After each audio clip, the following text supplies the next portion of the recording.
And welcome everybody to this week's podcast. Yeah, it's a little bit different this time. Yeah, we're actually doing the podcast live from the hospital room. That's because we know what our fans want. The show must go on, as you say. Exactly. We don't stop for anybody. Nothing or nobody. Yep. So once again, welcome to the Drop Zone. Because we're dropping knowledge on you as always. With your hosts, Dope Ass Jeff and Big Time Tony. How you doing today, buddy? I'm doing good. I'll be honest, just waking up about an hour ago. Getting everything ready for the pod. But yeah, I'm doing good. I saw that my Steelers won. Doing good there. Work's been kicking my ass this week, but you've had a more interesting week than me, so yeah, a little bit. Just a tad bit, a little bit more interesting. But the good news is you are feeling better than you were a few days ago. Yeah. Good. We got most of the fluids out of my lungs, and they're doing the test tomorrow to make sure my arteries, I don't have any blockage in my arteries, and then depending on the test, I should be home Monday. Good. So you ready to get into it, buddy? Yep. All right, our first topic is the Michael Thompson arrest. Yeah, there's always someone in the NFL getting in trouble, right? It is always the Saints player. Yeah, Saints. Lions. Yeah. Mm-hmm. You never really hear it from anyone else. It's just the same kind of teams that just get in trouble. Players from teams that get in trouble. Yeah. This one's kind of funny, and it's just stupid. It's just so stupid. So what was the logistics of him getting arrested? I saw bits and pieces of it, but I didn't see the whole thing. Yeah, it was with a contractor. And he's getting charged for criminal mischief and misdemeanor charges of simple battery. The contractor got into the application with Thomas at roughly 5:30 p.m. local time on Friday. Thomas threw 2 bricks at his truck and pushed him to the ground. The hell? Yeah. He's a project manager for a home being built near Thomas's residence. He notes that the issues with the former Offensive Player of the Year began 2 weeks ago when he says Thomas became upset that the construction crew was parking their cars on the street. Thomas even told him if the cars weren't moved, his vehicle would get a brick or a bullet. Like, seriously, it's really not that serious. Apparently to Michael Thomas it was.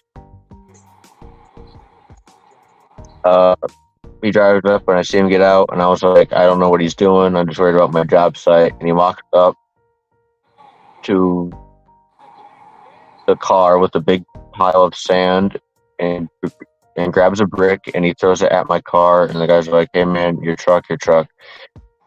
And then he grabbed my phone and grabbed and pushed me to the ground. I don't even know what to say to that. That's like, my only thing is, it's just stupid. He was able to play today, I guess. Somehow he was able to still go and play against Minnesota. Probably because he appealed it. Mm-hmm. But it's just stupid. Like, just let the contractors work. I don't understand what the big deal was. I mean, you're not going to be home anyway. You're on the road this week. Like, there was no point to that. It's just so stupid. I mean, to me, my only thing is it's just a case of NFL players thinking that they're way above other people and that what they say will always go, and it's not true. Yeah. Like there's contractors around my house all the time. You don't see me getting upset about it. I just have to deal with it as always, and just you know, like there's no reason to take it upset. They're just doing their job. They have to park their truck somewhere. But, I mean, all they had to do was just ask a guy if they could move their vehicles. That's it. Mm-hmm. All the other shit was unnecessary.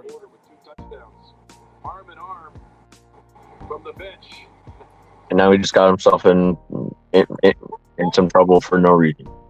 To me, Exactly. for no reason. He got him in trouble. He got himself in trouble for absolutely nothing because he wanted to, I guess, prove his dominance. Yeah, I'm the NFL player. Why I say goes. It's not how it works. No, it doesn't. It's never worked that way.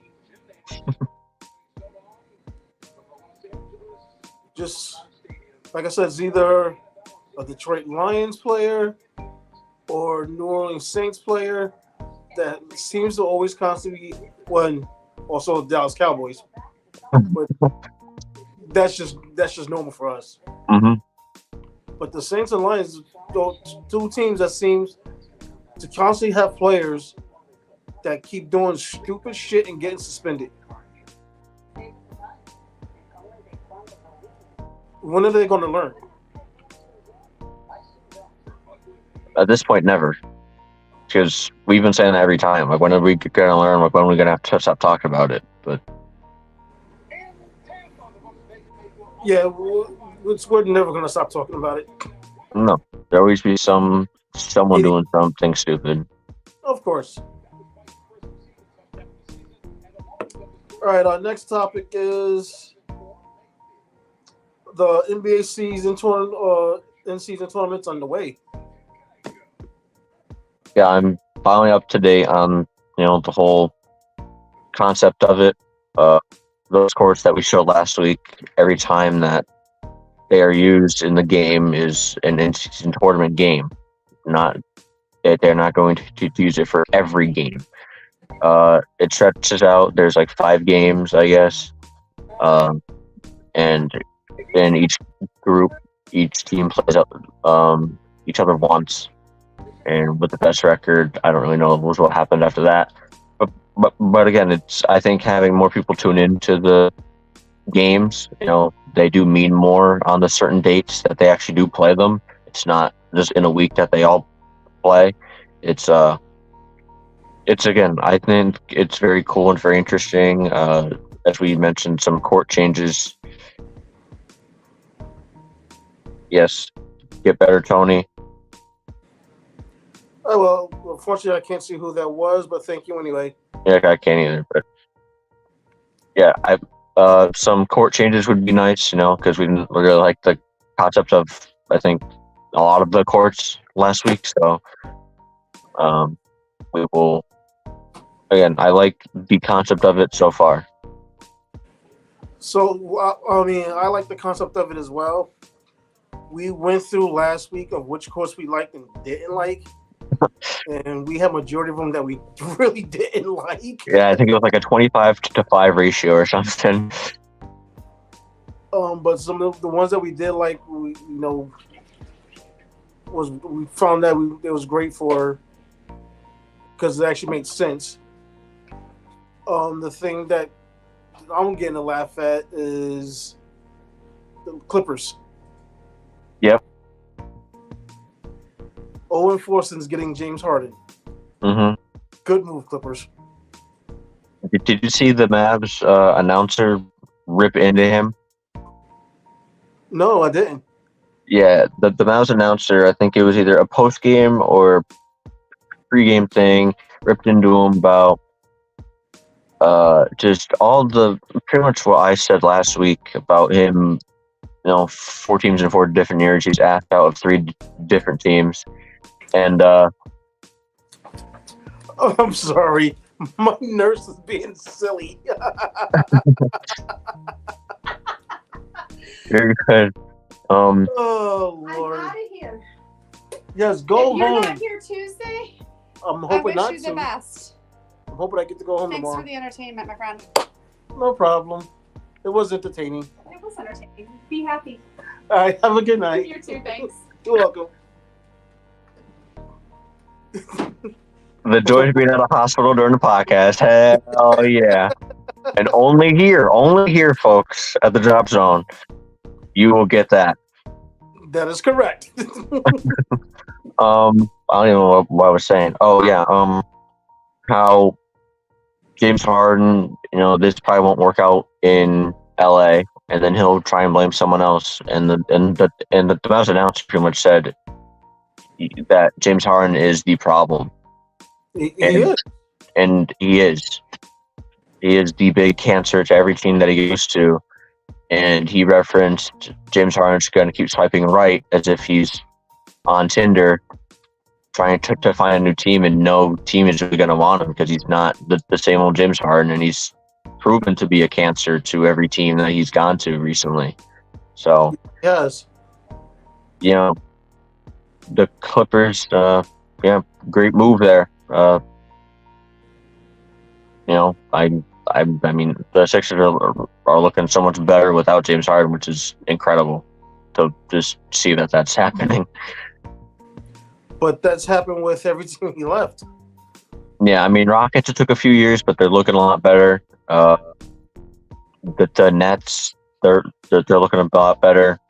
And then Philly is doing so much better, and I think Embiid is doing a lot better without Harden and the distraction. I got a feeling I know who this Facebook user is. Mm-hmm. I believe it's Mr. Al Brown.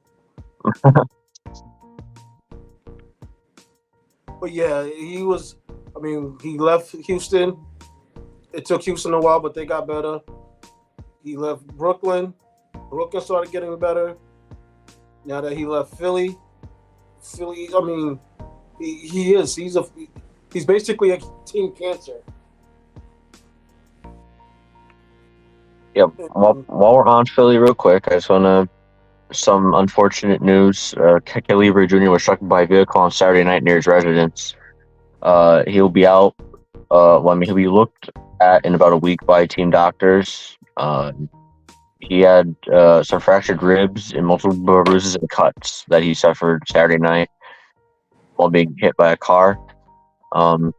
It's unfortunate because, like I told you earlier, he's playing the best basketball of his career right now for the Sixers with everything going on. And Harden leaving, he's been put into the starting lineup, and he's been doing really, really good.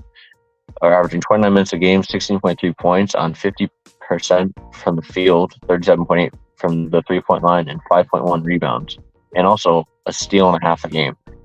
So he's a vital piece to that Sixers team, and he'll be out for at least, I'm going to say at least 2 weeks to maybe a month with those injuries. Yeah, when you told me about that one, I was like, damn. And then I was looking to see how his stats and words and stuff. I was like, yep, naturally. Mm-hmm. Yeah, when you're at your highest, you'll get knocked down like that. But we pray for a speedy recovery for him, and that he goes back to being the caliber that we've been seeing in the early part of the season. Yeah, that's a rough one. Mm-hmm. You got anything else on the season tournament? No. All right, next topic is your favorite, the NFL injury report. It's actually not a big list this week, Tony.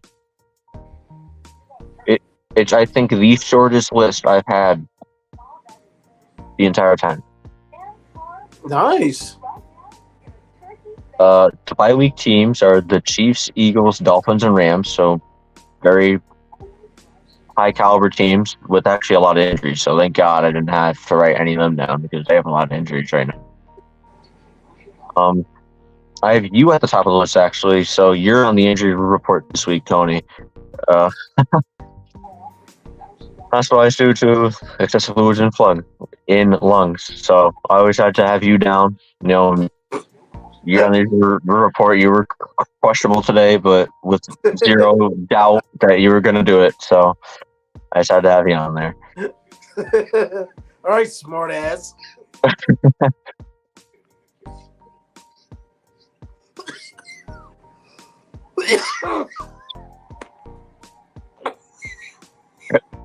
Uh-oh. You should know me by now. I'm a fucking smart ass. Don't make me laugh. All right. Noted. Minnesota wide receiver KJ Osborne with a concussion. He was out versus New Orleans today. And New Orleans quarterback Derek Carr, concussion, left the game versus Minnesota and did not return. That's, I think, his second concussion this year that he's had to leave the game And with. he also left with a right shoulder injury. Yeah. So He was and out. yeah, I did read that they hope that he does come back after their bye week, but I mean, and this is his second concussion, his second thing with his right shoulder. So I would be very cautious if I were the New Orleans Saints. I wouldn't put him out there in danger. Exactly. Protect the player from himself, which is why the Vikings didn't put Josh Jefferson out there on the field today. They just want to be careful and play safe. Same thing with KJ Osborne. He cleared the concussion protocol, but they wanted to just make sure, just keep it safe. They didn't want him to get hit once, not that bad, and then he's back out with a concussion. So that's why KJ Osborne didn't play. Like what happened to Tua last year. Yep. All right, your Giants cornerback Adoree Jackson with concussion neck injury. He was out versus Dallas, and you guys had multiple injuries in the secondary leave the game today. Yep. And the offensive lineman Andrew Thomas, but he did come back.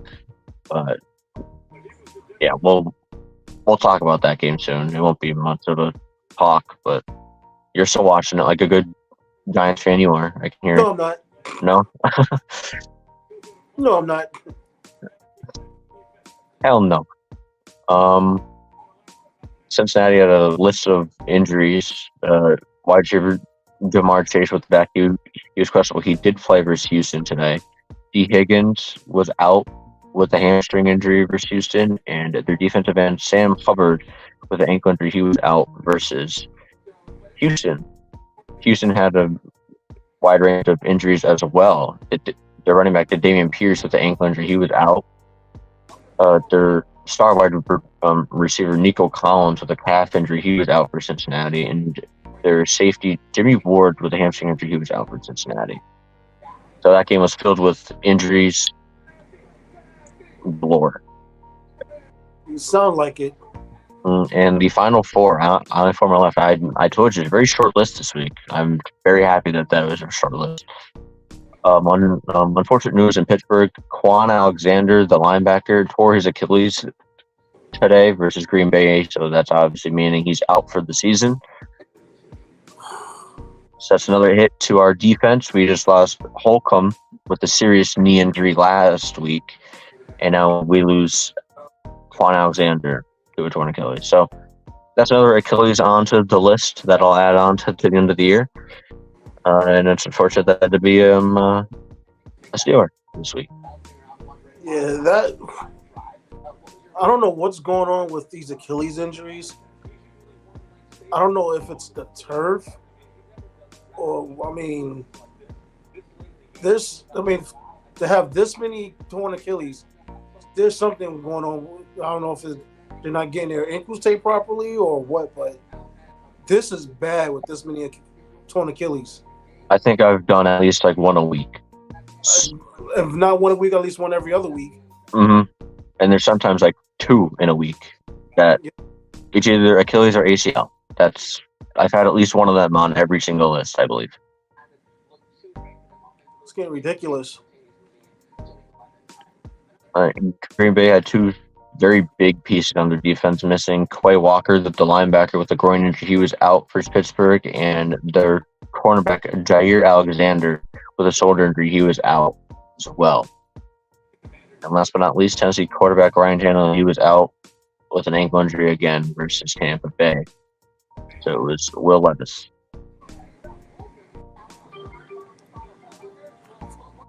I don't even know what to say. I mean, he's been named their backup now. So I mean, I had it on there because it's Ryan Tannehill, but I took him to not play, and Justin Fields also did not play on Thursday Night Football. I just want to add that one. Well, I mean, we had a feeling Justin Fields wasn't going to play anyway. Mm-hmm. But yeah, like I said, these injuries are they're getting out of hand. Mm-hmm. Again, shortest list I've had in all season, but still, I'd rather have like just 3 injuries on the list, but that's never going to happen ever in a week, ever. Yeah, I agree. Is that for injuries? Yep, that's it. All right, so our next topic is the weekly recap for the NFL. The pick'em recap or just weekly recap? Okay. NFL action recap. Gotcha. NFL games. The pick'em recaps I'll put towards the end. Gotcha. But we don't got to. I mean, we could talk about these Sunday and Monday night games of last week. The Bills losing to the Bengals 18-24 on Sunday night, which I predicted. I didn't. Wait, no, I might have. I don't know. I can't remember. But yeah, 18-24 6-point win for the Bengals, and the Chargers beat the shit out of the Jets like I expected. I mean, it's kind of shocking with how good the defense is, but Zach Wilson didn't look good at all on Monday night. Yeah, I didn't expect that either. Okay, starting this week, week 10 of the NFL. Some riveting games to kick off this week, I will say, on Thursday and the Sunday morning game. Fucking riveting games this week. Panthers lose to the Bears 13-16 on Thursday Night Football.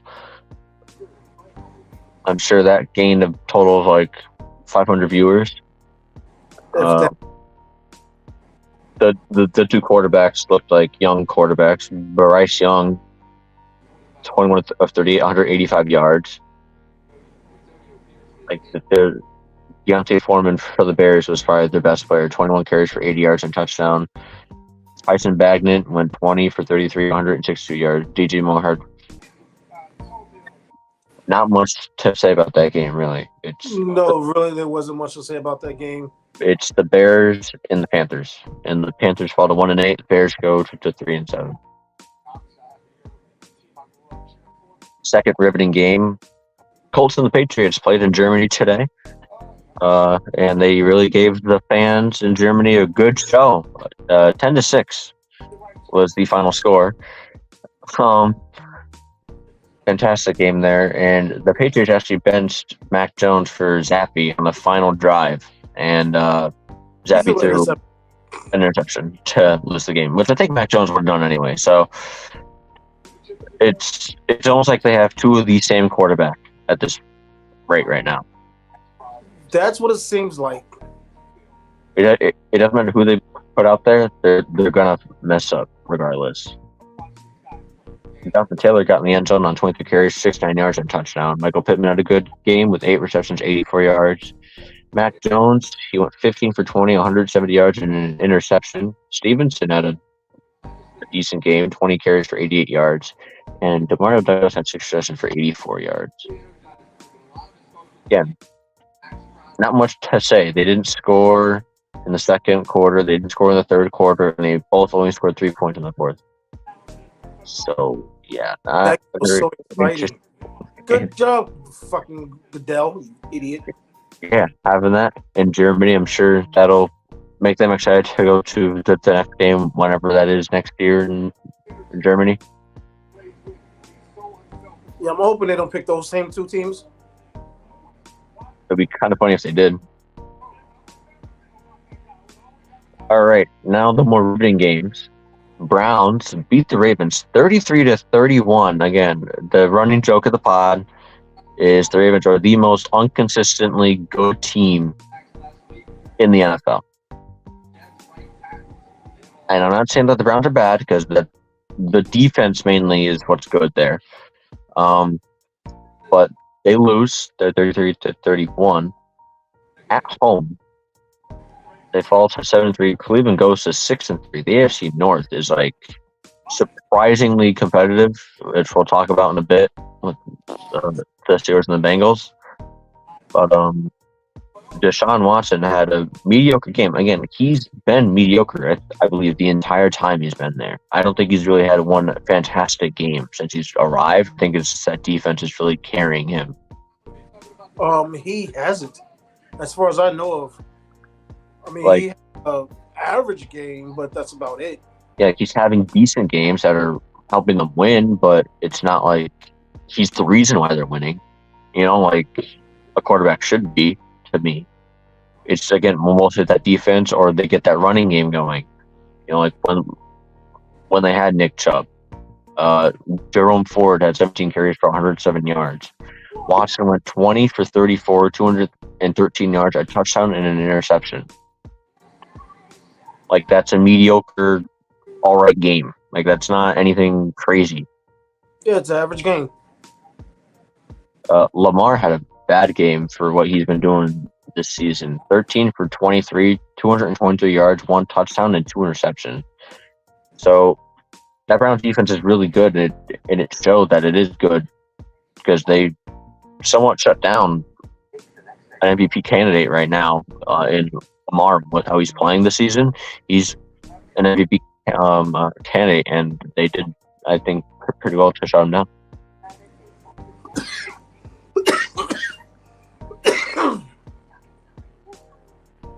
Yeah, the Ravens only had 306 total yards and only 106 yards rushing, which is like they're like one of the top rushing teams in the league.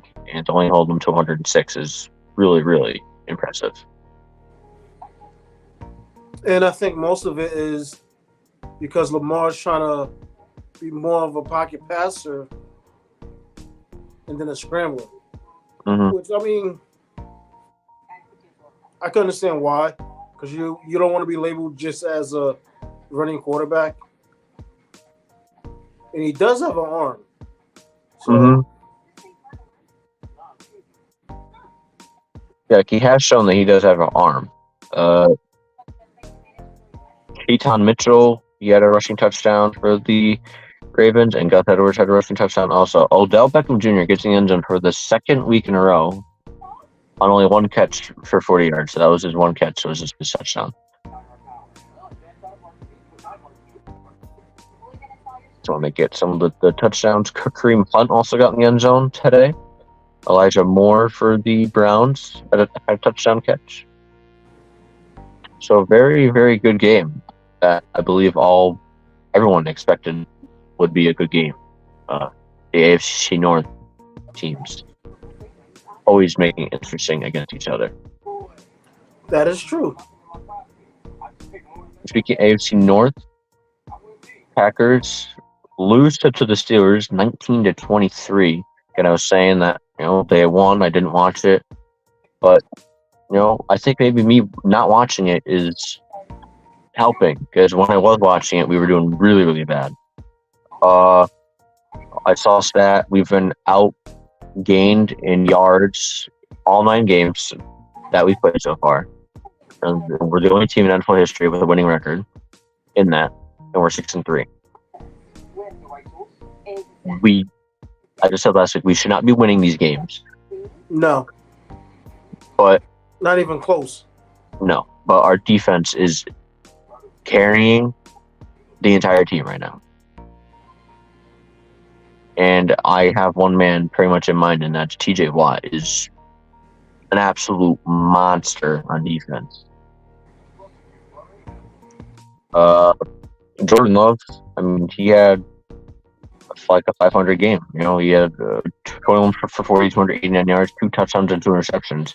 If you have the same amount of touchdowns and interceptions, I call that about 500. You're about a 500 game. It's pretty even. Sorry, I just have to laugh because I just saw Kenny Pickett's stats. 14 for 23, 126 passing yards. That's it. And that was his day today. Yeah, I mean, we've been saying it since week one. The offensive coordinator needs to go. Mm-hmm. Unfortunately, if we keep winning, he's not going to go. I know, which is frustrating. You're not even a Steelers fan. I know. Exactly. It's frustrating because I keep looking and we keep winning, and I'm like, he's not going to get fired because we're winning somehow. I don't know how. We finally got the run game going at least. Jaylen Warren went 15 carries, 101 yards, and a touchdown. So we at least got that going today. Aaron Jones only had 13 carries for 35 yards. AJ Dillon had 9 carries for 70 yards. That backfield, I never know who's going to have more carries on each week, which is tough to start in fantasy on, like who's going to well, because better. You don't know who your offensive coordinator is going to say, let's use that running back. It's just frustrating as a fantasy owner because I have AJ Dillon in one league and I have Aaron Jones in another. It's tough to rotate on who, like if I want to start which one. The 2 touchdowns for the Packers, Jaden Reed, he had 5 receptions for 84 yards and touchdown, and Romeo Doubs had 3 receptions for 31 yards and touchdown. Which is good to see that the Steelers. Bless you. Thank you. You're welcome. Jaylen Warren, he had that rushing touchdown, and Najee Harris had 16 carries for 82 yards and a touchdown. So both running backs got in the end zone today, which I'll take it. With a combined of 31 carries for 183 yards. I'll definitely take that compared to what we were having. I mean, we outrushed them 205 to 116. So at least they're getting something better than the opponents. Yeah, I'll definitely take that. 324 total yards offense. The Packers had 399. So once again, we're under 400 yards of offense. Not a surprise. Packers fall to 3-6. As I said, we improved to 6-3 in the very competitive AFC North. It's still just, I mean, the fact that division, if the playoffs was a start, everybody would be in from that division being in the playoffs. That's just insane. Yeah, right now we are second. We're tied second, obviously. Ravens are 7-3, Steelers 6-3, Browns 6-3, Bengals 5-4.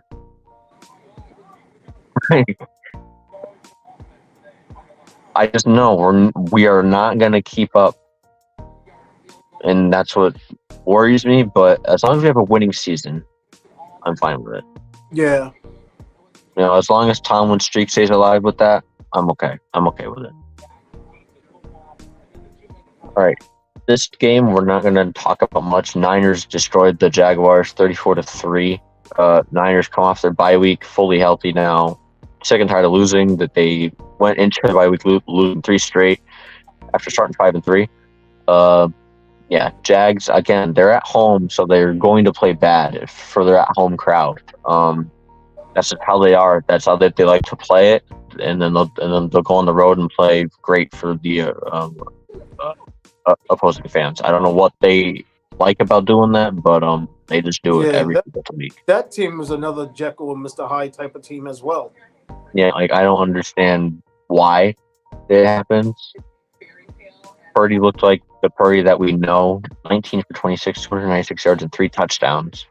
Kittle had 3 receptions for 116 yards and a touchdown. So he caught 3 passes and had 116 total yards. Damn. And the CMC had 16 carries for 95 yards. So did he get in the end zone? Does his streak stay?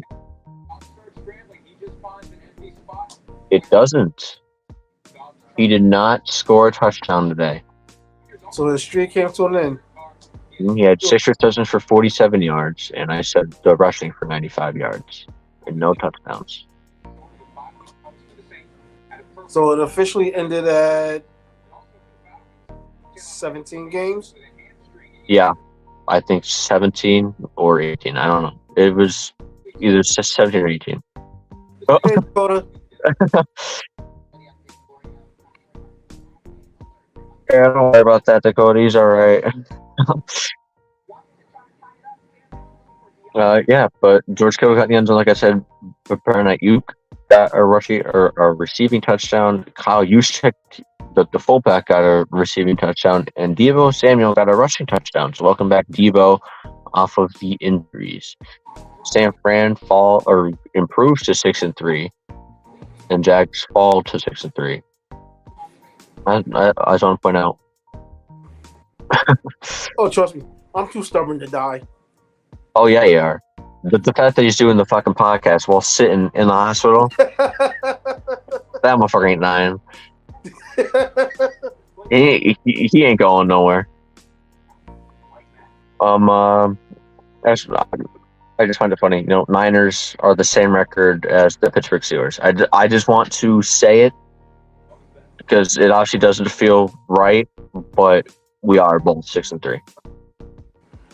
That's true. I don't know how. All right, T.O., we'll give a timeout for the Dakota. I'll fill you in later, Dakota. Okay. Niners, again, just absolutely destroyed the Jags in every category. 437 total yards of offense, 293 yards of passing. I want to talk about Trevor Lawrence real quick. He went 17 for 29, 185 yards and 2 interceptions. So not a good game from Trevor Lawrence. But again, they were playing at home, so that's just how they are. I don't know. I don't get it. They play at home and they do bad, and that's what I told you last week for the pick'em. I'm picking the Niners not just because they're better, also because the Jags are playing at home. And I picked them as well. That was the same reason why I picked them. Because, like I said, that team is more Dr. Jekyll, Mr. Hyde than the Ravens are. And that's tough to do. The Ravens just are the type of team that just doesn't matter if they're home or away. If they're not feeling like they want to play, they're not going to play. Mm-hmm. The Jaguars, they get away from Jacksonville and they're like unbeatable. Yeah, they're like a completely different team when they're not in Jacksonville. So, yeah. Maybe they should just play in London because they went 2-0 in London, right? Yeah, I think they're... Yeah, they beat the Falcons and the Bills. They should just relocate to London. Breaking development, Commanders and Seahawks going into overtime probably, tied at 26 right now. So I do kind of wish Owen was here so he'd be able to stress out. Never mind. A lot of us feel Trevor Lawrence is a little overrated. Yeah. Never mind. Sorry. Commanders just lost on a game-winning field goal, 26-29 to the Seattle Seahawks. So never mind. And the only game still going on is your New York Football Giants and the Cowboys. But now we have to talk about the legend himself that we talked about last week, Josh Dobbs. He wins once again, 19-27. I saw a funny Twitter post. He had to get shown where the home team locker room was in Minnesota. Yep. That is so funny. Because he's never been to that stadium before. Nope. So they win 19-27. The legend of Josh Dobbs continues this year. I don't know if I'm going to call it just luck of Josh Dobbs, but the simple fact is, I mean, we seen what he was doing when in Arizona. Mm-hmm. And he played well in Arizona. I mean, he had the team a lot of the games they were still in. Hmm. Their defense just let them down. And then you come to Minnesota in a trade, and you're not even on the team for 5 days, and the backup quarterback gets a concussion. So now you're forced to go into the game, not really knowing anything about the playbook. Don't he even admit he didn't know any of the receivers other than Jefferson. Yeah, like he didn't know their names really at all. He was just throwing to them. Exactly. And to take the team and lead them down the field to win the game was impressive. And then I was watching some of the game today, and he lit up the Saints. I mean, maybe he might be the new Ryan Fitzmagic, but he's better than Ryan Fitzpatrick. He's a lot better. Just impressive. I mean, I don't want to call it luck because he was down, like I said earlier, without Justin Jefferson, without KJ Osborne. He didn't have those are right now the two top wide receivers for the Minnesota Vikings. Cam Akers or his Achilles last week. Madison, he left the game I saw. Hawkinson was questionable coming in. So he didn't know who the hell he was going to have to throw the ball to other than Addison. Maybe. I mean, I was calling the Cardinals, I think every week, they're the best one-win team in the league. Because of what Dobbs was doing, it just that defense gave up. Yeah, we'll get to the Cardinals game in a bit. Oh, I know. That's what I said was the worst one-win team, or the best one-win team in the league. But the boy, Jameis Winston, Owen, I wish you were here. The boy, Jameis Winston, got to play today, and he's back to his old ways. Mr. 500. He had 2 touchdowns and 2 interceptions. So if he keeps playing, he might hit 30 for 30 again. So Olave, he had 694 yards and touchdown. Alvin Kamara had a very quiet game, 9 carries for 42 yards. I was watching that game, and I looked away for like 5 seconds, and seeing Winston in the game, I was like, "What the fuck happened here?" And then he throws a touchdown pass. I'm like, "Oh, okay." And then the real Jameis Winston stood up. Mm-hmm. Interception. Yeah, I mean, he was like, hold up, this doesn't feel right. I need to throw an interception. And he threw an interception to end the game as well. Mm-hmm. And if people are just tuning in, Jameis Winston had to play today due to their car leaving with another concussion and shoulder injury. And his season stats, he has 2 touchdowns and 3 interceptions. There he is. He threw his first 2 today. And we'll talk about Just Dobbs now. I just say he lit them up. 23 for 34, 268 yards, and 1 touchdown. That's... No, we ain't talking about the damn Lions yet. We go in order of the games from early to late. Come on, Dakota. We will get there in a second. Maybe I'll just skip the game for all whatever. Ty Chandler, they had run the ball today. Who? Exactly. Ty Chandler, he had 15 yards for 45 yards and seconds and had a game for himself. 11 receptions for 134 yards and a touchdown. I have no idea. When they said that, I was like, okay,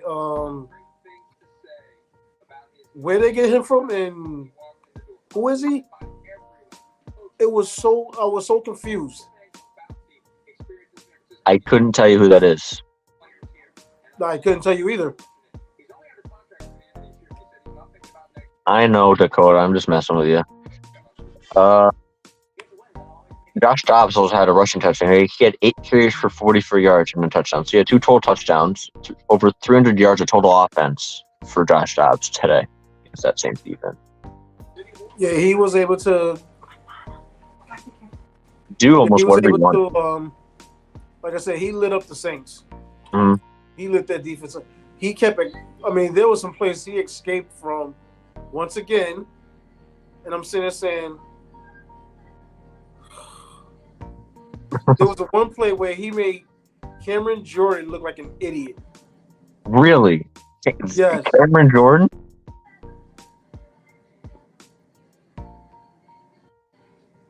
Just And I was like, wow.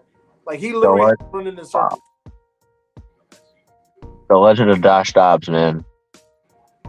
Hope we continue. The Saints fall to 5-5. The Vikings surprisingly improved to 6-4. And we all had them dead. Yeah, right. Yeah, they're dead. They're done. They're over with. And the possible next game, possible Rookie of the Year, C.J. Stroud and the Houston Texans beat Joe Shiesty in the Bengals today. 30-27 on the last, or a game-winning field goal. C.J. Stroud, we talk about him every week. He had a good game, not as good as last week. I mean, if you could top a performance that he had last week, then yeah. I mean, I'm sure that he can, but if you do it 2 weeks in a row, then that's hell impressive. He went 23 for 39, 356 yards, 1 touchdown, and 1 interception. Devin Singletary, thank God I started him in the league today. He had 30 carries for 150 yards and a touchdown. Noah Brown had 7 receptions for 172 yards. Again, they were without Nico Collins and Dameon Pierce today, the Houston Texans, and they still pulled out the win in Cincinnati. Which, I mean, I kind of feel bad because I went against them. But, yeah, I mean, like I said, that when we did our picks at the beginning of the year of where everything was going to be, you know, I didn't expect Houston to be this good, but yeah. Like, this is impressive what they're doing. I mean, they are 5-4. Again, they did drop a game to the Panthers, which they really shouldn't have, like I said a few weeks ago. But the past 2 weeks, very impressive wins following that very bad loss to the Panthers. Yeah, it was. That loss to the Panthers was rough. Mm-hmm. Yeah, the Panthers should be like 0-9. They should not even have the win, in my opinion. They shouldn't. Give me a second. Keep going. Okay. I gotta take care of something real quick. Yep. All right. Joe Burrow, he went 27 for 40, 347 yards and 2 touchdowns, 2 interceptions. That's a good game for Joe Burrow. I mean, I'm sure that those 2 interceptions really did hurt the team. Joe Mixon, he had 11 carries for 46 yards and a touchdown. Jamar Chase, he had a good game. Again, he was questionable coming in to the game today with a back injury. He fell hard on it last week. He had 5 receptions for 124 yards and a touchdown. So, very good game for Jamar Chase. Houston Texans went over 540 yards of offense today. Very, very impressive. I mean, I wish that the Steelers could even get close to that, but we can't. Passing yards, 356 for the Texans, 188 rushing yards for the Texans, when the Bengals only got 66. So, very good game, a very close game. Texans, as I said, go to 5-4. Bengals fall to 5-4 to go to last in the AFC North. Now, this next game, my guy Baker Mayfield gets the win, 6-20 in Tampa Bay against the Tennessee Titans. Let's see, Will Levis, he went 19 for 39, 199 yards, and an interception. Derrick Henry was shut down today by that very good rush defense of the Tampa Bay Buccaneers. He 11 carries for 24 yards. I'll come back. Baker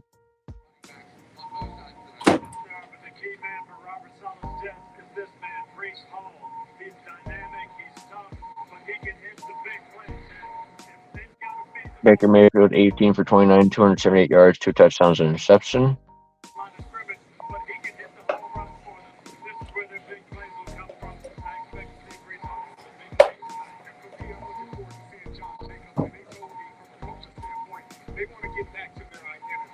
Mike Evans had 6 receptions for 143 yards and a touchdown.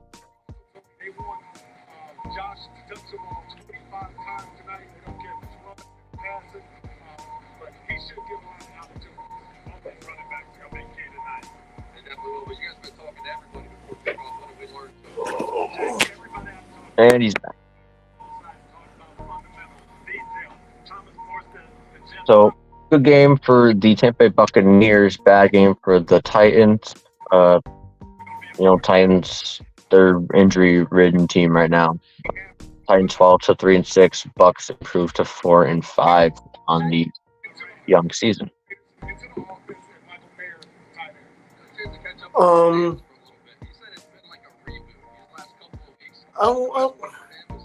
not sure if I want to say the Titans having an injury-ridden season.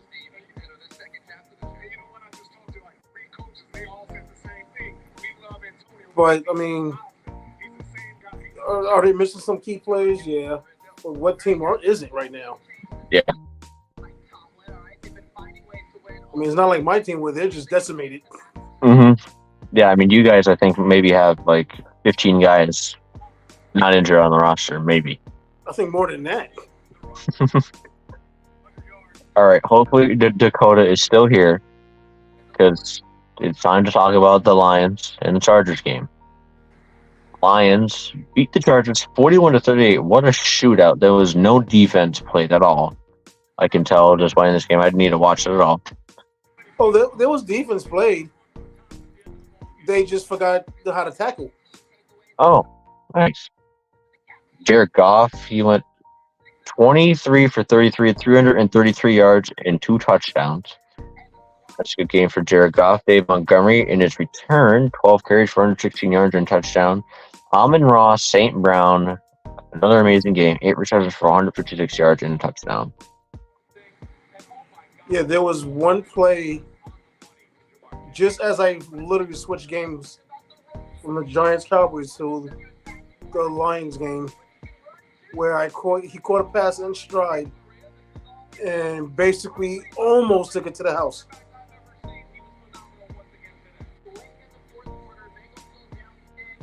So, yeah, that's a team we're going to have to keep watching for, especially when the playoff starts. Mm-hmm. Like, if they kept all these close wins, that's definitely a playoff team. And, again, they're 7-2 on the year now. So, I mean, top of the NFC right now, which is very, very impressive. Like, again, we saw them doing good. We all did, but we didn't see them doing it this good. This is more than what we expected. Justin Herbert went 27 for 40, 323 yards, 4 touchdowns, and an interception. Austin Eckler had 19 carries for 67 yards and a touchdown. Keenan Allen, he left the game with a shoulder injury. He did come back. I believe he had 11 receptions for 175 yards and 2 touchdowns. So big game for Keenan Allen today. In this shootout that was Lions-Chargers in Los Angeles. Yeah, because the Lions won on the last-second field goal. A lot of last-second field goals today, especially in the late window. Again, Lions go to 7-2. Chargers fall to 4-5. And it's just that the offense is producing for the Chargers. It's just that defense they cannot hold anyone in the final 2 minutes at all. No, they can't. As we mentioned earlier, the Arizona Cardinals and the Falcons. Falcons lose to the Cardinals 23-25. Taylor Heineke did leave the game against the Falcons, and Desmond Ridder did replace him. Kyler Murray made his return for the Arizona Cardinals today off of IR. First game since last season. Heineke, he went 18 for 15, 55 yards and touchdown.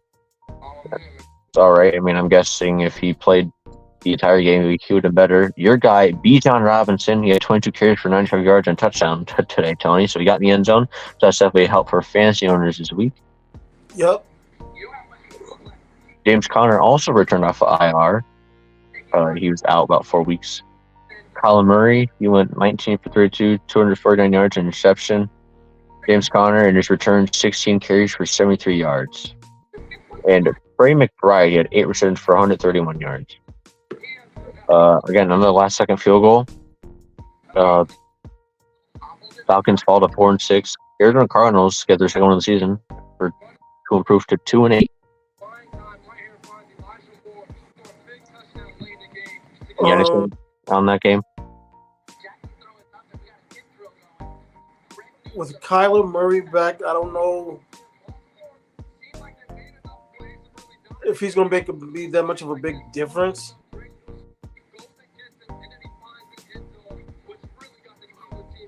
It was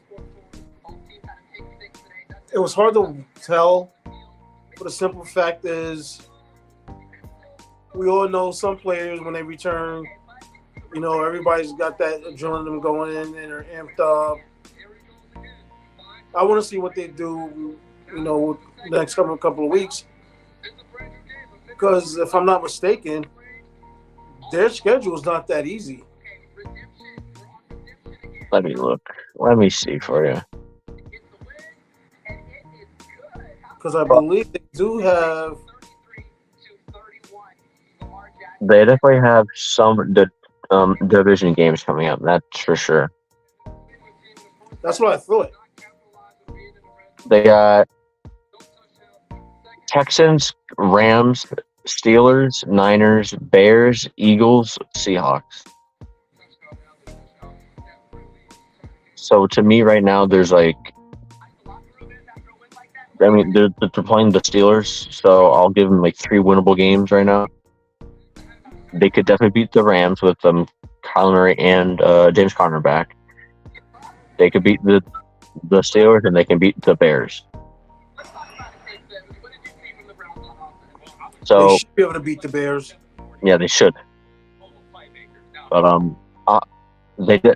having Kyler Murray back definitely brings a different dynamic to the team. It's definitely another rushing threat for option plays than what they did have this week and in the entire season. I mean, I'm not saying that Josh Dobbs, again, obviously he did not do a bad job. He did a great job for the Cardinals.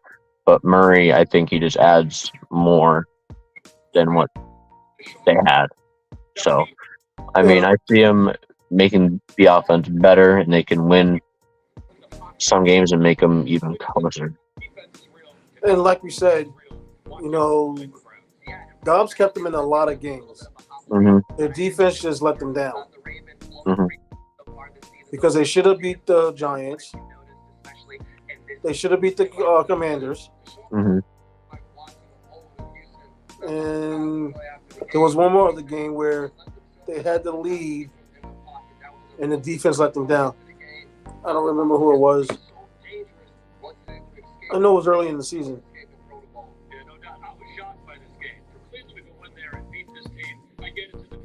Commanders,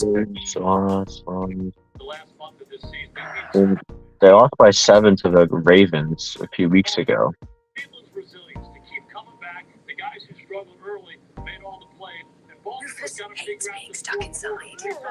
I don't see anything else because they lost to the Commanders week 1, Giants week 2. They beat the Cowboys week 3. Yeah, the only other game I'm seeing is that Ravens game that they lost by 7. Maybe that was the game I was thinking about. Yeah. But I'm excited that Kyler Murray's back. He's a very amazing quarterback that can do spectacular things on the field. So it's definitely good to have him back.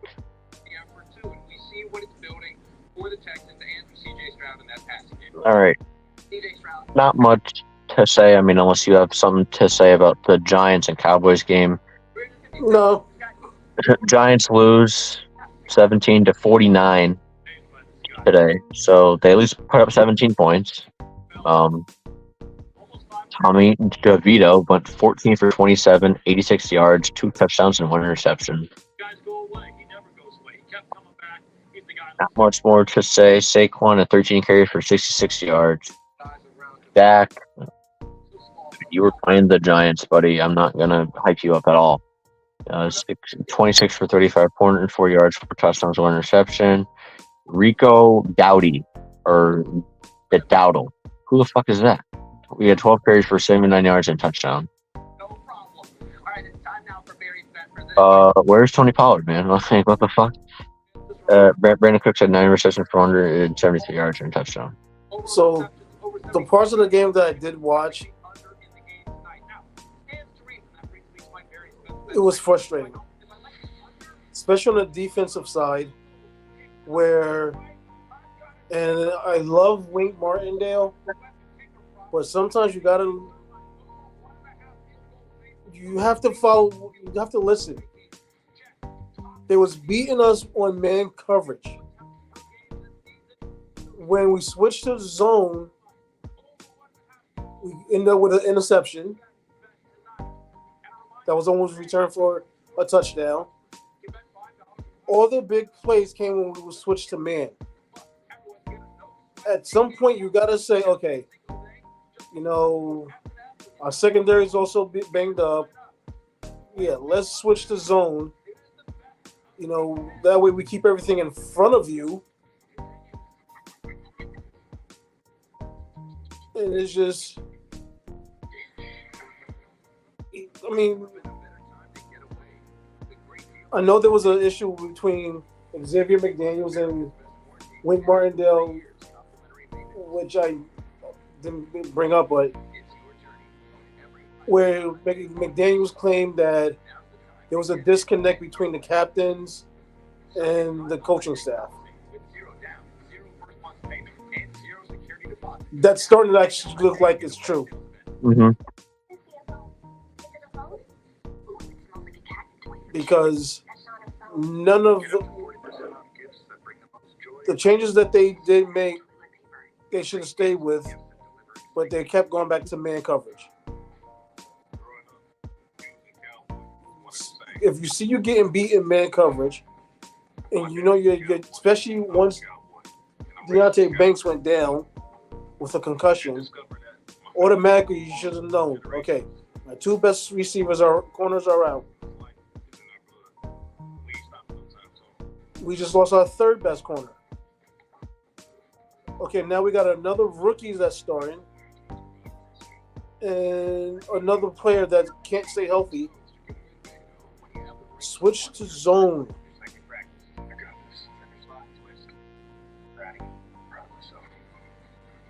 Let's use common sense. And then the play call and offensively, when you know that a team is going to load up the box to stop Saquon Barkley, why try to keep running them?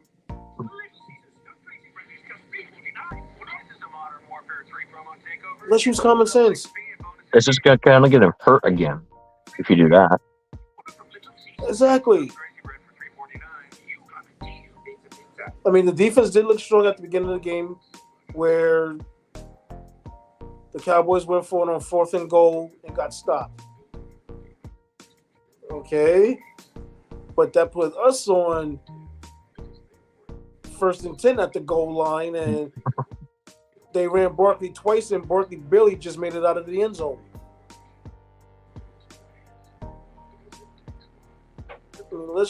Come on, people. It doesn't take common sense. No. I'm saying, I think that you should be a play caller for the Giants, and they might actually do something. Can't be any fucking worse.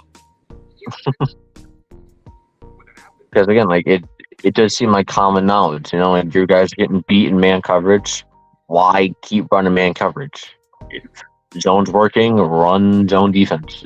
Like, especially again, like you said, with all the injuries in the secondary that you guys have, why even try man coverage? Just keep Like it.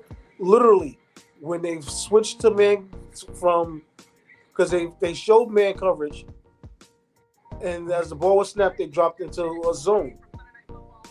And as soon as they did that, interception.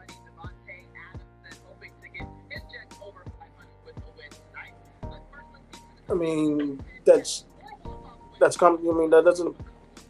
You don't need much brains to figure that out. You're like, oh, zone worked. Duh. Well, let's keep running it because it's Dak Prescott. He's gonna probably throw a few more interceptions if we throw zone at him again. But no, you make Dak Prescott look like a superstar, and he's not. I mean, even the announcers was saying, why don't the Wink Martindale switch back to zone? Because Dak Prescott, you're allowing him to pick you apart. He sees man coverage. Okay, he knows who he's going to go to.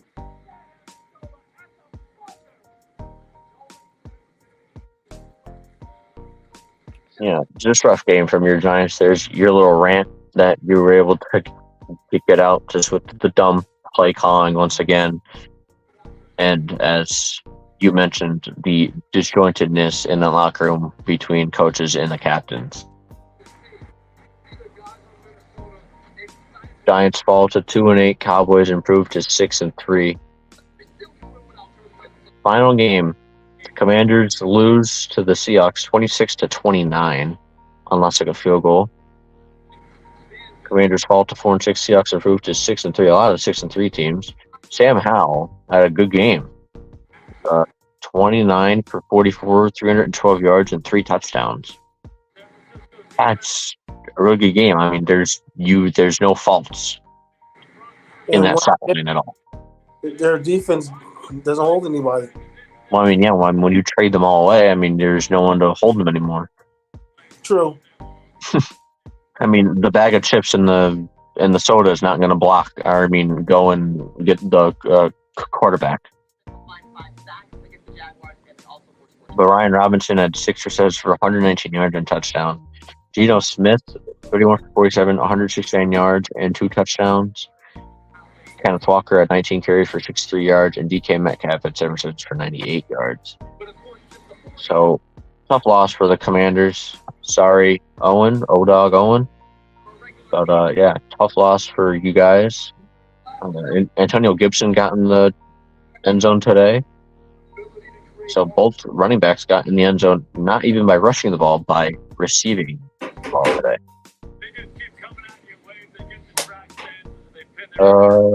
Tyler Lockett got a receiving touchdown, and Kenneth Walker got a receiving touchdown with 1 catch for 64 yards. So, very good game, very competitive games this week. Not a lot of games that like we normally go over and we go, all right, not much to say about this one. A lot of the games are very competitive and entertaining today, which is very, very good. And again, Sunday night is Jets Raiders, which I'm about ready to watch now. Mm-hmm. And Monday night is Broncos Bills.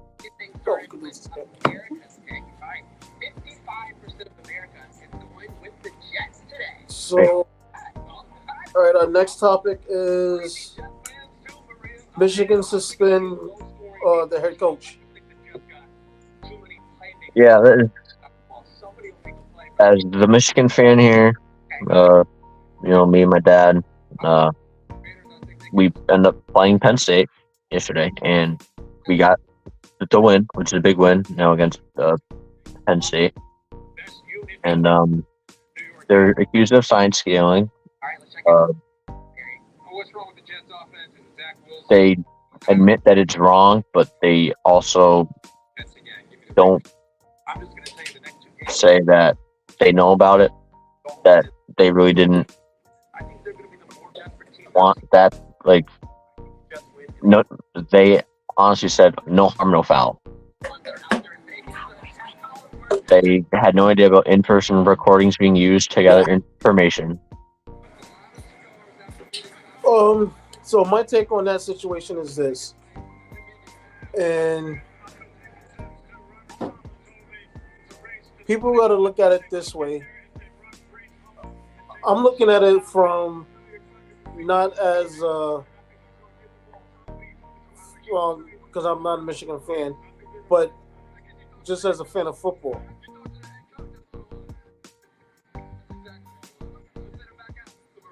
I mean, okay, you got that one guy. Yeah, maybe he was stealing signs, but if you look at how the Michigan program has been ran since Harbaugh got there, everything he's done. I mean, other than Georgia and probably Alabama, they've had the most first round draft picks.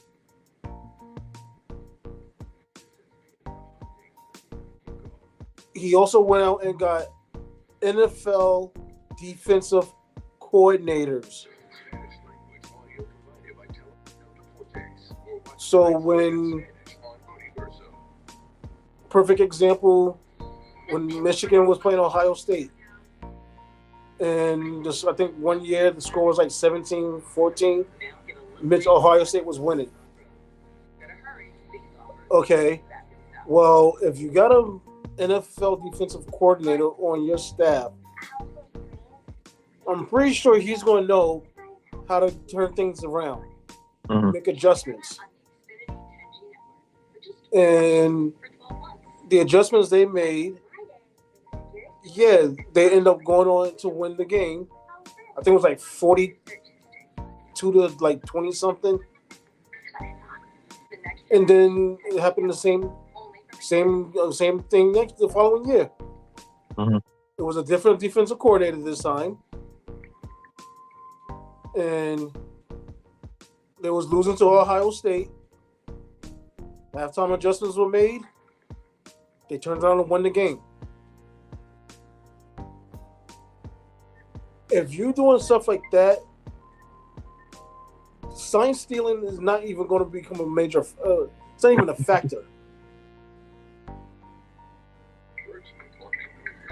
So, I mean, for them to just basically come out and say, oh, Michigan's cheating and stuff like that, go back and look at stuff before you make calls. And like I said, I'm not a Michigan fan. So, I mean, I have no right, I have no need to stand up for Michigan saying, but facts are facts. Yeah. I mean, like I said, if you got defensive coordinators from the NFL, even if it's an offensive coordinator from the NFL, they're still going to know what adjustments to make at halftime. So I don't see how, okay, you got this one guy, okay, he got caught. All right, maybe that was just that one guy. That doesn't, they shouldn't be condemned for the entire couple of seasons. I mean, look at the players at the center. Aiden Hutchinson. He's a fucking beast in Detroit. You'll probably know more of the defensive players than I will. But, I mean, you guys for the last 2 years have sent a lot of first and second rounders to the NFL. Almost more than anybody else. And I seen on one, I forgot, it was one of the social medias where they said the only two true powerhouse complete teams in college football right now is Georgia and Michigan. Because Harbaugh goes out and gets NFL coordinators to run his offense and defense. So I don't understand why they're punishing the school for just that one jackass. And again, Michigan is saying they had no idea that was even happening. Like all the coaches said that they didn't even know that there was anything going on. And Harbaugh's been suspended for the final 3 games of the season, which is the 3 most important games of the season for them. Again, that they did just beat Penn State yesterday, but like these are important games and could mean a lot. I mean, they're playing Maryland, which always plays Michigan tough, and then Ohio State, which also plays Michigan tough. Yeah, and that's the number 3 seeded Ohio State. So it's just a situation that to me is just stupid that, there really wasn't too much of an investigation even done into it. It was just, all right, yeah, there's that one guy, and all right, Harbaugh, yeah, you're suspended for 3 games. It's like, what evidence did you get that had Harbaugh involved in anything? Just because he's the head coach? Like, I mean, he didn't do anything. Like, it's just stuff like that is what it is irritating. I mean, as a Michigan fan, I can understand why it's irritating for you guys, but even as a regular college football fan, it's irritating, especially when you don't have proof. Mm-hmm. Like there's nothing hardcore evidence other than just one person. Exactly. Why punish the entire team? But there's tons of evidence of situations where Harbaugh and his staff made adjustments for the second half to go out and win a game, which is what a good coach actually does. Yeah. I mean, that's what a good coach will do. They'll make the halftime adjustments, and if the players go out and execute, they're going to end up winning. But no, we'll just point to them cheating and sign stealing. Because that's the easiest way to get out of a situation. Mm-hmm. Yeah, no, we weren't out-coached. We were sign stolen. Yeah. All right. You got anything else on that, or I was hoping to dive into it.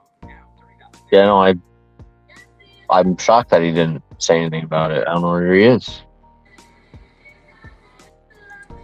All right. Our next topic is our pick'em recap. Yes. We all had a good week. O-Dog is still in our pick'em group. I'm leading you guys with 100 points, so I'm having a fantastic week this week. Yeah. No need to brag. You and Owen both have 80. So, I think we're all having a good week. We all got the first 3 games right. The Bears and the Panthers, the Colts and the Patriots, and the Packers and the Steelers. So we all got them right.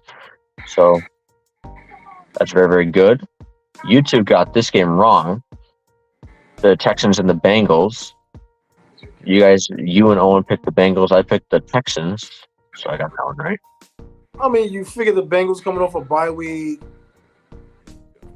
I don't know what it is with teams coming off of bye weeks. They just don't. Some of them just don't play well. I don't understand what it is. And I was on the CJ Stroud train of what he did last week. Right. This game we got it all right because we were on the train of the legend himself, Josh Dobbs, the Saints, and the Vikings. We all picked up the Vikings. You and Owen went against my guy, Baker Mayfield. I went with them. The Bucks beat the Titans, so I got that one right. I was on a streak here. I don't know what the hell I was thinking with that game. I don't know. I don't know what you were thinking. We got this one right. Niners and the Jags. I'll pick Niners. Oh, I knew. I had a feeling the Niners was going to come out and just destroy the Jaguars. Plus, the Jaguars was at home. Mm-hmm. Now this game, the Browns and the Ravens. Me and you went with the most inconsistent team in the league, Yeah, I know. and we regret it. We Yes, we did. did not get it right. Owen did. He picked the Browns, so good pick, What else? Owen. That was definitely his like upset pick of the week. Like he's saying that and it's like, oh, upset pick of the week right here. All right. All right, we got this one right. Lions and the Chargers just barely got it right. That was a very close game, tough, rough game there. It could have gone either way. Yep. Now this stupid game, the Falcons and the Cardinals, we all got it wrong. Falcons lose to the Cardinals. But we also didn't know Kyler Murray was going to be back this week either. Yeah. The Cowboys, Giants, we got that one right with the Cowboys.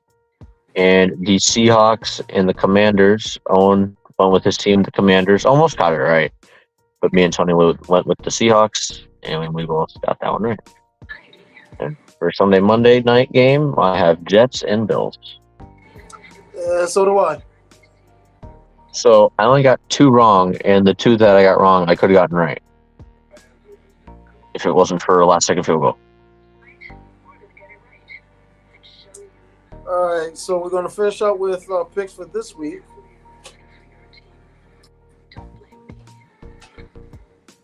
So we have the Bengals and Ravens.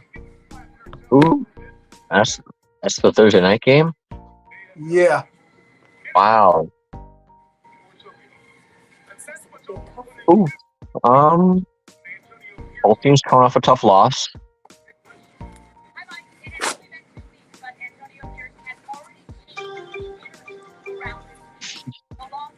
Hold on, give me a second. Yep.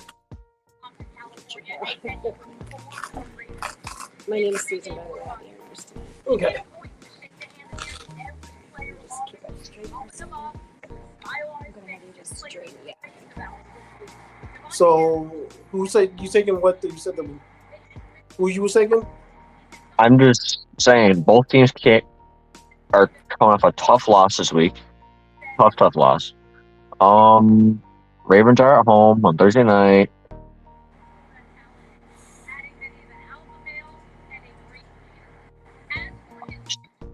I'll go with the Ravens 2 weeks in a row. I don't know why. I'll just go with the Ravens 2 weeks in a row. They're at home on Thursday Night Football. It can really go either way. It can go either way. I don't know. I think I'm gonna go with the Ravens as well. It's tough. I can easily pick the Bengals, and I can easily pick the Ravens. So Exactly. I'm just gonna go with the Ravens. Just the fact that they're at home right now. That's it. This one's gonna be a tough one. No, The Steelers at the Browns. I'm picking the Browns. I mean, we beat them in the first matchup, so that means we're gonna lose in this next one. So that's just how we always do it. We always split the series against them. That's how it is.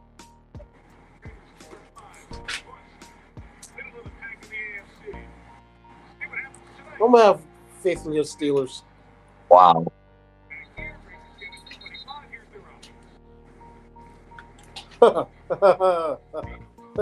Bears and Lions. Lions. It's not even close. All right. Move. That one's easy. Oof. Second to attempt. Sure.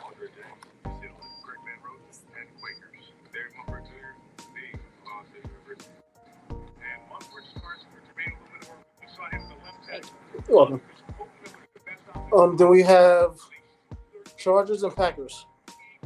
Chargers. Definitely. Yeah. And then we have Raiders and Dolphins. Dolphins coming off a bye week. Go on.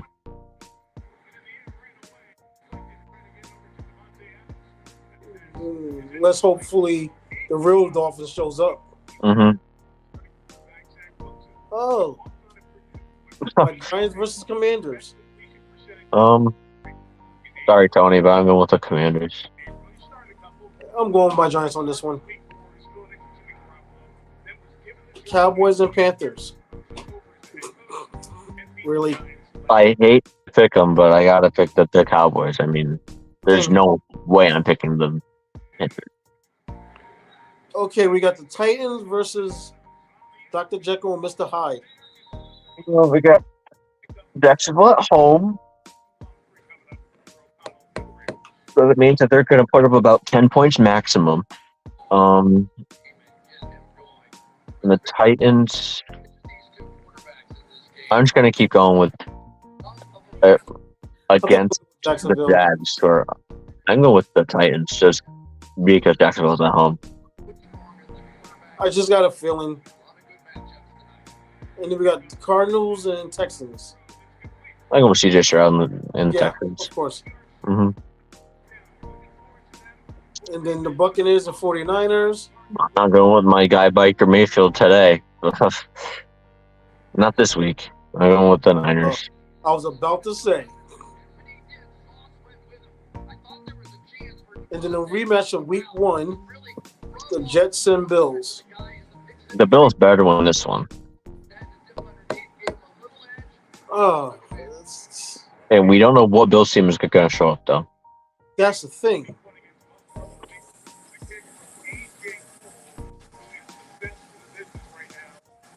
I'm gonna roll with the Jets. Wow, you think that the Jets are going to beat them both times this year? I just, there's something telling me. Because there's literally something more wrong with the Bills than we know. Mm-hmm. So then now we got the Seahawks and the Rams. Yeah, I'm going with the Seahawks because I don't know if Stafford's going to play. I was about to say, I think Stafford's still out. Yeah. And then we got the legend of Joshua Dobbs versus Russell Wilson. Definitely going with Dobbs. Ooh, in the Monday night game, this is a rematch of the Super Bowl. Eagles and Chiefs.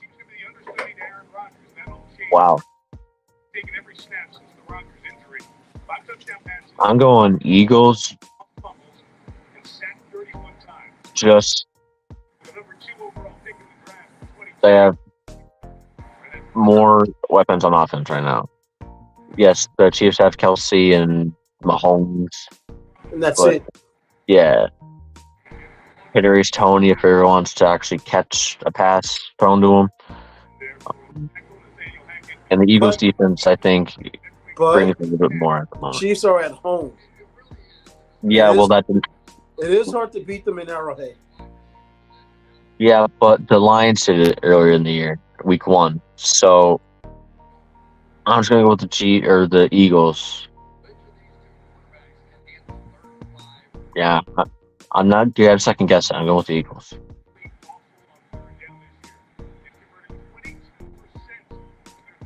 I'm going with the Chiefs because I still think Jalen Hurts' knee isn't 100% yet.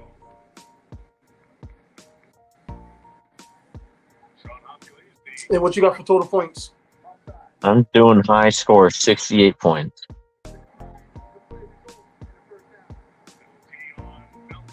I'm doing 55.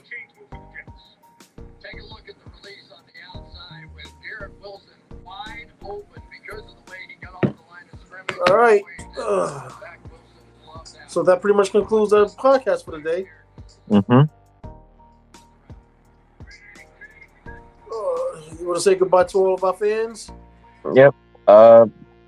Thanks again. Again, big time. We'll hopefully be back in the normal setup next week, or should definitely be back in the normal setup. You know, we all do appreciate you toughing it out, going through it with doing it in hospital. You know, that shows just how much you really do care about this podcast, about all of our fans. So I know that everyone who did watch and tune in, even myself, do appreciate you doing this. Hey, you gotta give our fans what they want. I know. But yeah, thanks for all the comments, likes, subscribing. Anyone who watched, we do appreciate it very, very much. So for Big Time Tony in the hospital this week, but he said that it for Big Time Tony. I've been Dope Ass Jeff. Thank you for watching. Peace out.